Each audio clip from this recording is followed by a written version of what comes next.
Moving on to our next action item.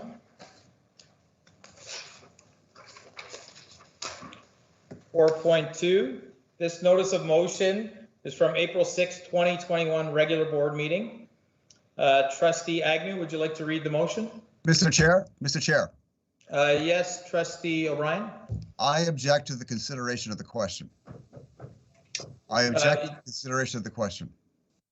Mr. Chair, do you have a point of order?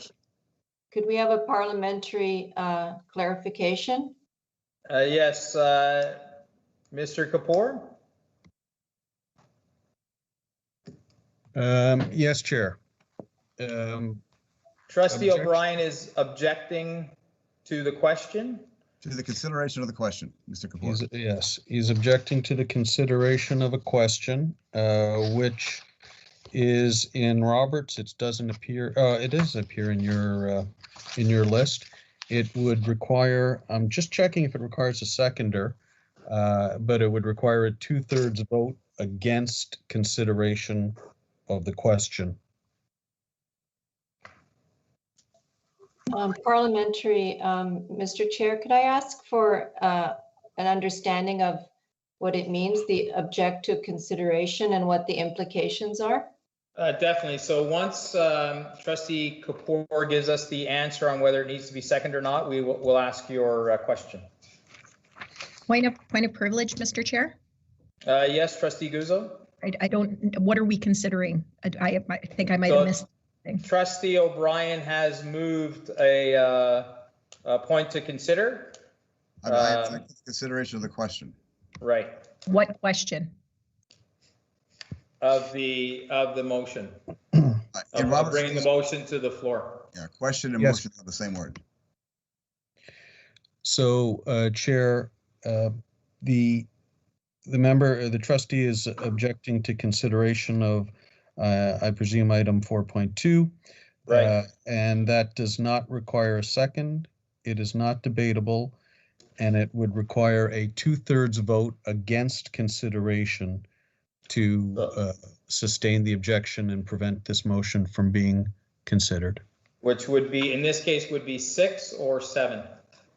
2/3 of, in this case, it would require 6 votes against consideration. So 6 votes against. Trustee Carabella, could you ask your question? Thank you, Mr. Chair. I just had to ask for clarification. So what are the implications of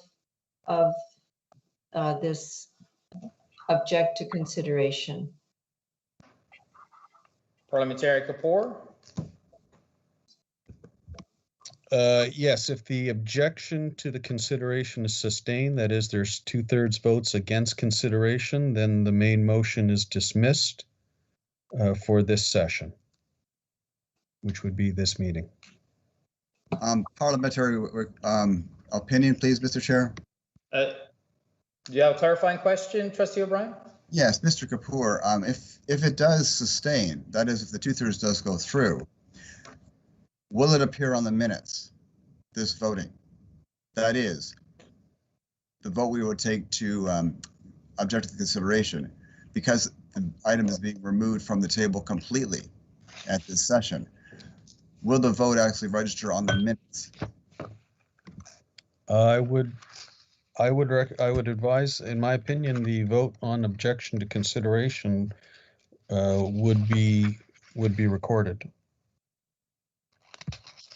That would be my understanding also. It's an action item and we record our action items.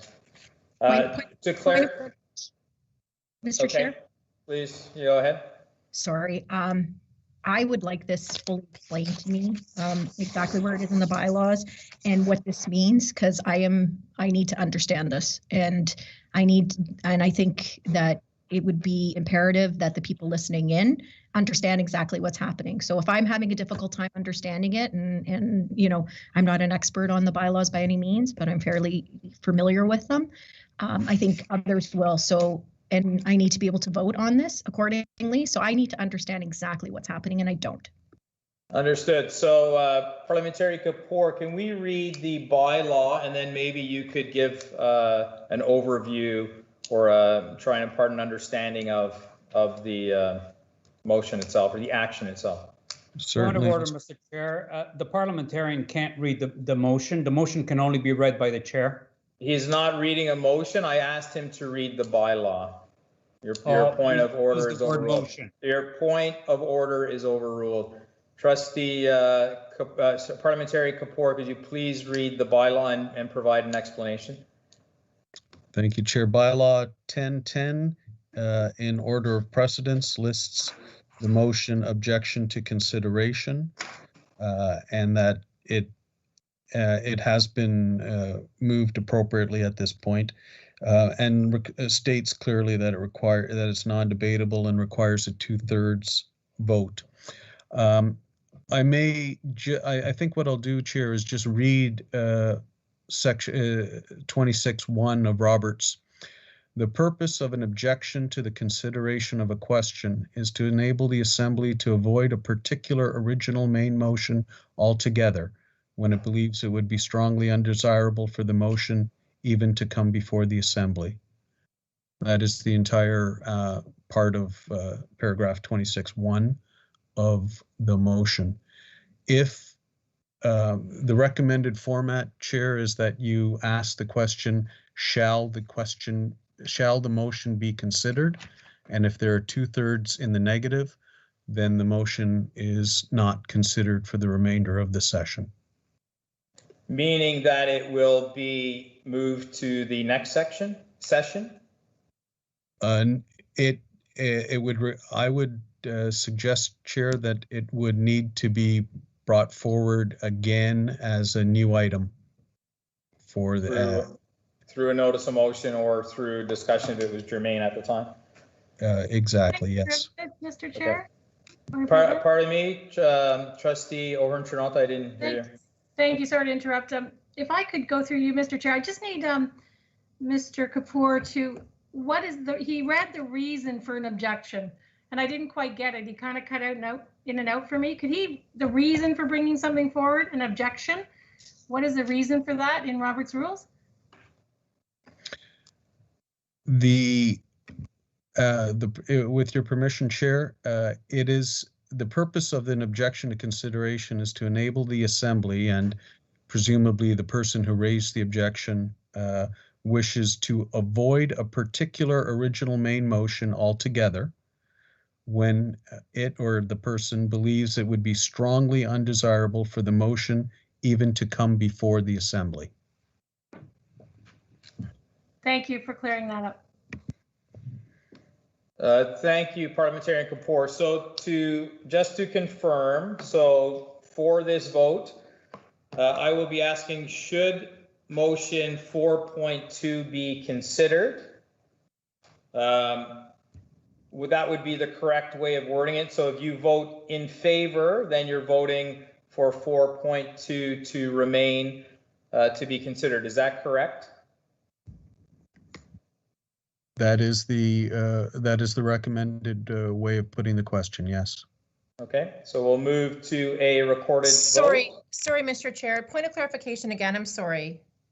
Yes, go ahead, Trustee Agnew. So I'm still not understanding. So the reason that this is being put forward is because this motion is so undesirable that it not be read at our table. Is that the reason for this coming forward? Is that this is Point of order. I'm not trying to understand. I'm trying to understand. Trustee O'Brien. Point of order. Order, please, order. Can we have some decorum? Order. Point of order.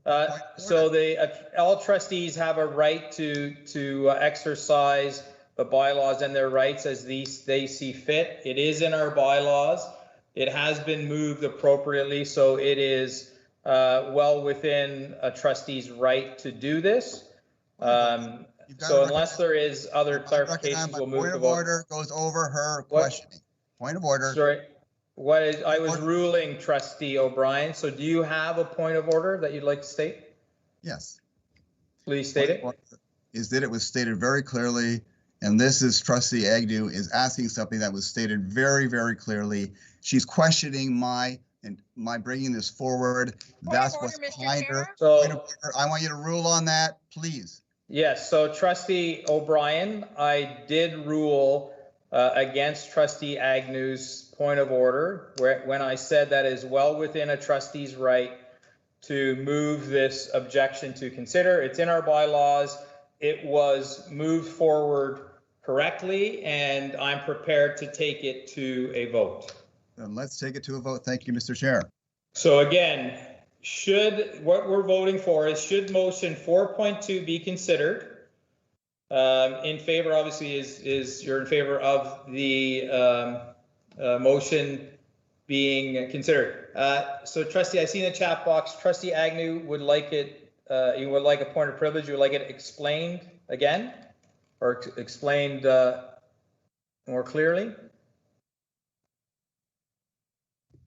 Yes, Oh, explain how, sorry, the V was gone, so I was trying to see what you were trying to, so how is it voted? So the question I'm asking, should motion 4.2 be considered?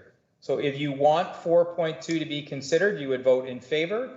If you're opposed to 4.2, then you would vote opposed. Do we have any other points of clarification? If not, we'll take it to a recorded vote. sorry, Mr. Chair, you cut out. Oh, did I? Okay, so the question I'm asking is, should motion 4.2 be considered? So if you vote in favor, you want 4.2 to be considered. If you vote opposed, then you don't want it to be considered. Is that clear? Are there any other questions? Mr. Chair, point of order. I thought we were voting in favor for trustee O'Brien's motion and against to defeat it. No, so the wording that was suggested by parliamentarian Kapoor was that the question should be phrased, should motion 4.2 be considered? So if there's no other questions, I'll move to a recorded vote. Trustee Kelly? In favor. Trustee Roshti? In favor. Trustee Agnew? In favor. Trustee DeRosa? Would you come back to me, Mr. Chair? Yes, if I forget you, please remind me. I will. Vice Chair Duarte? In favor. Trustee Guzzo? In favor. Trustee Intomasi? Against. Trustee Carabello? Opposed. Trustee O'Brien? Opposed. Trustee O'Hearn-Ternata? I'm in favor. Trustee Guber? I'm opposed. Trustee DeRosa? I'm opposed, Mr. Chair. And Trustee Murphy is in favor. So the 4.2 will be considered. Trustee Agnew, would you like to read the motion?